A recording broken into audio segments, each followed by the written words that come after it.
नमस्कार दोस्तों, stock market studies में फिर से एक बार आपको बहुत-बहुत स्वागत है। तो आज यहाँ पे मैं डिस्कशन करने वाला हूँ एक ऐसे कंपनीज के बारे में जो देखा जाए तो एक ऑटो इंडस्ट्रीज कंपनी है और साथ ही साथ इंडिया के नंबर 1 ऑटो इंडस्ट्रीज कंपनी है। तो नंबर 1 है इसका मतलब क्या है? देखिए अलग-अलग कैटेगरीज के ऑटो सेक्टर होते हैं जैसे टू व्हीलर्स हो गया, जैसे 2 एंड 3 व्हीलर्स हो गया, जैसे पैसेंजर व्हीकल्स हो गया, जैसे हेवी व्हीकल्स हो गया। तो इस तरीके से अलग-अलग कैटेगरीज़ कंपनी आपको दिखेगा। तो आज मैं जिसके बारे में बात करूँगा, वो पैसेंजर व्हीकल इंडस्ट्रीज़ में नंबर 1 लीडर कंपनी है। तो कंपनी का नाम क्या है? आपने पहले देख ही चुके होंगे, कंपनी का नाम है मारुति सुजुकी। तो मारुति सुजुकी के बारे में आज बात करूँगा क्योंकि कंपनी फर्स्ट टाइम अनाउंसमेंट कर चुके हैं एक बहुत बड़ा अपडेट, एक बहुत बड़ा न्यूज़ जिसके चलते हुए बाकी auto passenger vehicle auto companies के थोड़ा-सा होश उड़ सकते हैं। तो न्यूज़ क्या है? डिटेल्स क्या है? सब कुछ मैं यहाँ पे डिस्कशन करूँगा, तो वीडियो को लास्ट तक ज़रूर देखिएगा और अभी तक आपने इस चैनल को सब्सक्राइब नहीं किया तो देर किस बात की, अभी जाके कर लीजिएगा।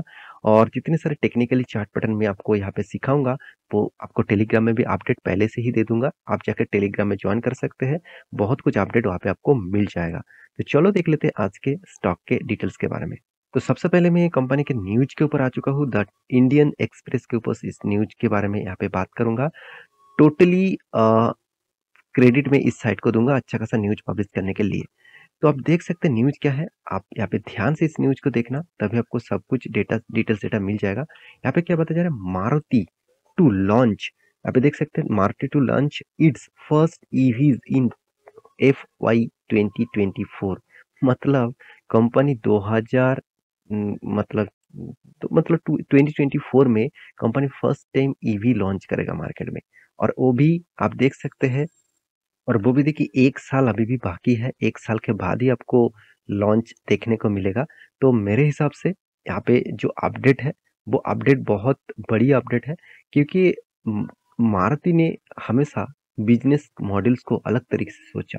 अलग तरीके से मतलब क्या है? देखिए बहुत सारे कंपनी क्या कर रहे हैं, जब सोलर प्रोजेक्ट बड़ा हो चुके थे, जब विंड प्रोजेक्ट बड़ा हो चुके थे, तो उस कम प्रोजेक्ट के ऊपर बहुत सारे कंपनी बिज़नेस करना स्टार्ट कर दिया।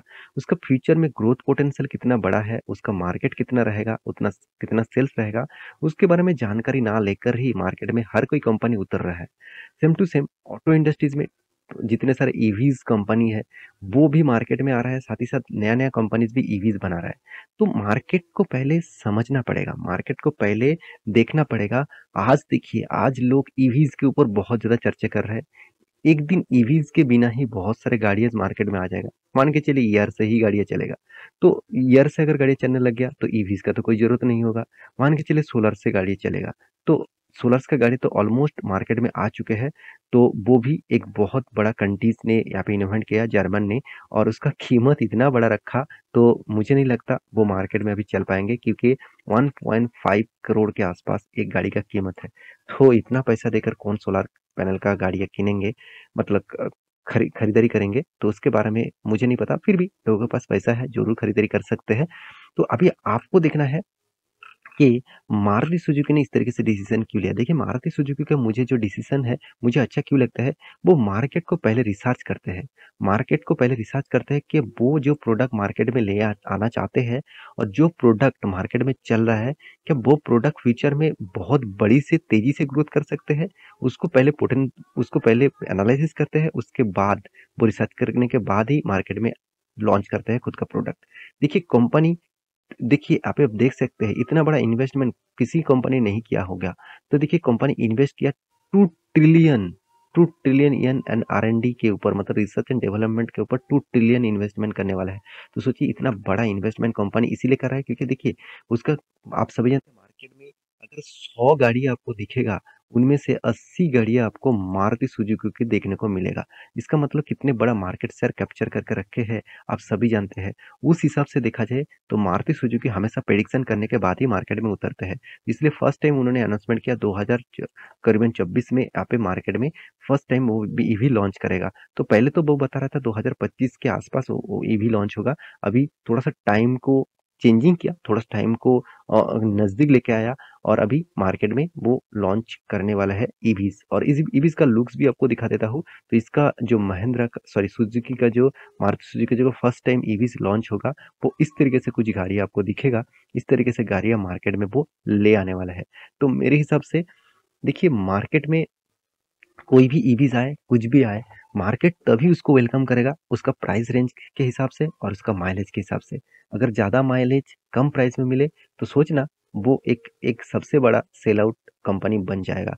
तो अभी मारुति का तो एक पहले से ही डिमांड है ही, साथ ही साथ मारुति हमेशा हमेशा मारुति मार्केट में आगे चल मतलब आ चुके हैं, आगे रैंकिंग कर चुके हैं और फ्यूचर में मुझे लगता है आगे रैंकिंग और भी कर सकते हैं।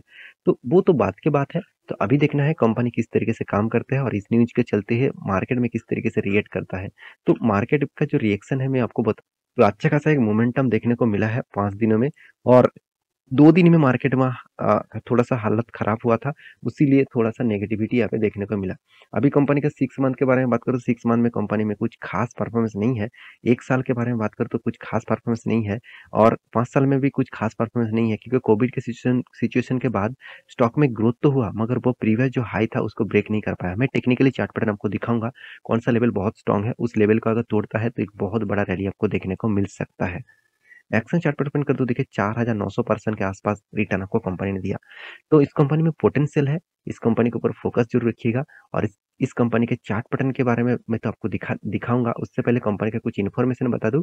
कंपनी कोई छोटा-मोटा कंपनी मत समझ लेना, 2,60,000 करोड़ से भी ज़्यादा इसका मार्केट कैप है और कंपनी का पी रेशियो भी देखिए थोड़ा-सा हाई है, उतना ज़्यादा हाई नहीं है। कंपनी का return of equity, return of capital employed भी ठीक-ठाक है। कंपनी का एनुअली इनकम भी अच्छा है। मुझे बेस्ट पॉइंट इस कंपनी का लगता है वो है कंपनी का कर्जा। बाकी ऑटो सेक्टर को देखेंगे तो बाकी ऑटो सेक्टर में आपको कर्जा दिखेगा। चलो मैं आपको दिखा ही देता हूँ। इसका कॉम्पिटिटर कौन है? इसका कॉम्पिटिटर जो है महिंद्रा एंड महिंद्रा। इसका डेप्थ कितना है? 1.65। हिंदुस्तान मोटर जिसका तो हालत टोटली बंद हो गया कंपनी, इस तरीके से सिनेरियो है। और यहाँ पे देख सकते हैं इसका डेप्थ ऑफ इक्विटी कंपनी का मतलब महिंद्रा से बहुत-बहुत कम है, साथ ही साथ एकदम ना के बराबर है। साथ ही साथ कंपनी के और एक कुछ पॉइंट्स मैं आपको साथ शेयर करूँ, जो है कंपनी का वीकनेस पॉइंट है पैग रेशियो जो नेगेटिव में है और कंपनी का इंटरेस्ट कवरेज जो है वो 65% के आसपास देखने को मिला। तो कुछ पॉइंट्स आपको खास देखने को मिलेगा, कुछ पॉइंट्स आपको नेगेटिव भी देखने को मिलेगा। तो इसमें आपको चिंता करने का ज़रूरत नहीं। इस तरीके से कंपनी शायद आपको आज प्रॉफ़िट ना दे, मगर लॉन्ग टर्म के हिसाब से देखें तो कंपनी अच्छा खासा प्रॉफ़िट दिया। तो लॉन्ग टर्म के हिसाब से ज़रूर आप टिके रह सकते हैं और short term swing trading traders के लिए मैं ज़रूर टेक्निकली चार्ट पैटर्न आपको दिखाऊँगा। उससे पहले इन्वेस्टर क्या कर रहा है वो देख लीजिए। देखिए अगर कंपनी में दम नहीं होता तो प्रोमोटर पहले भी जितना था आज भी उतना होल्डिंग रखे हैं। एफआईएस ने भी जितना माल उठा के रखे थे आज भी उतना होल्डिंग है। देखिए इस टाइम सिनेरियो में तो मतलब रसिया और यूक्रेन के बीच में युद्ध स्टार्ट हो गया था, साथ ही साथ अमेरिकन इन्फ्लुएंस रेट बढ़ चुके थे। उसके कारण मार्केट में गिरावट हुआ था, सबसे ज़्यादा माल बेचा था एफआईएस ने। फिर भी अब ध्यान से देखना इस टाइम में एफआईएस ने माल कुछ भी इस कंपनी के ऊपर नहीं बेचा। इसका मतलब इस कंपनी में कितना पोटेंशियल है, इस कंपनी में कितना दम है, वो पहले से ही जानते हैं। इसलिए इस कंपनी के ऊपर एक भी शेयर नहीं बेचा। डीएस के बारे में बात करूँ वो भी कंटिन्यूअसली होल्डिंग बढ़ाते जा रहा है और पब्लिक इस तरीके से कंपनी से माल बेचकर भाग रहा है। क्योंकि पब्लिक को इस तरीके से कंपनी नहीं चाहिए, उसको चाहिए कि मुझे ऐसे कंपनी मिले जो 5-10 रुपया में है, रॉकेट बनेगा, 100 रुपये जाएगा, 1000 रुपये जाएगा, इस तरीके से वो सोच कर निवेश करते हैं। देखिए अगर वो कंपनी 100 रुपया, 1000 रुपया जाएगा, तो आपसे कई गुना ज़्यादा इंस्टीट्यूशन के पास उसका इन्फॉर्मेशन रहता और पहले से ही वो निवेश कर देता। तो वो तो इतना बेवकूफ़ नहीं है, तो ये बात आप हमेशा याद रखना क्योंकि आप और हम लोग कितना 1, 2, 5, 10, 15 लाख तक निवेश कर सकते हैं और वो लोग लाखों करोड़ों में इन्वेस्ट करते हैं। तो उसका इन्वेस्टमेंट का तरीका जैसे अलग है, साथ ही साथ उसका एनालिसिस का तरीका भी अलग है। तो आप भी उस तरीके से डिटेल्स एनालिसिस सीखना चाहते हैं, तो मेरे साथ जुड़े रहिए और चैनल को सब्सक्राइब भी करिए। और टेक्निकली चार्ट पैटर्न के बारे में बात करूँ तो इस कंपनी का जो हाई हुआ था, डबल टॉप बना था, करीबन-करीबन 10,000 रुपीज़ के आसपास और से फिर से एक बार रीटेस्ट किया। मेरे हिसाब से यहाँ पे देखिए हायर हाई बनाते जा रहा है, तो इस हिसाब से इस लेवल को ब्रेक करने का कोशिश करेगा। अगर ब्रेकआउट हुआ तो एक बहुत बड़ा मूवमेंट आपको देखने को मिल सकता है। तो मिलते हैं इस तरीके से नया एक स्टॉक लेके और मेरे इस वीडियो को कैसा लगा जरूर कमेंट करना। टोटली वीडियो एजुकेशन पर्पस में था, कोई बाय एंड सेल का रिकमेंडेशन नहीं था। मिलते हैं नेक्स्ट वीडियो में, तब तक के लिए अच्छे से रहिए, अपने ख्याल रखिए, बाय बाय।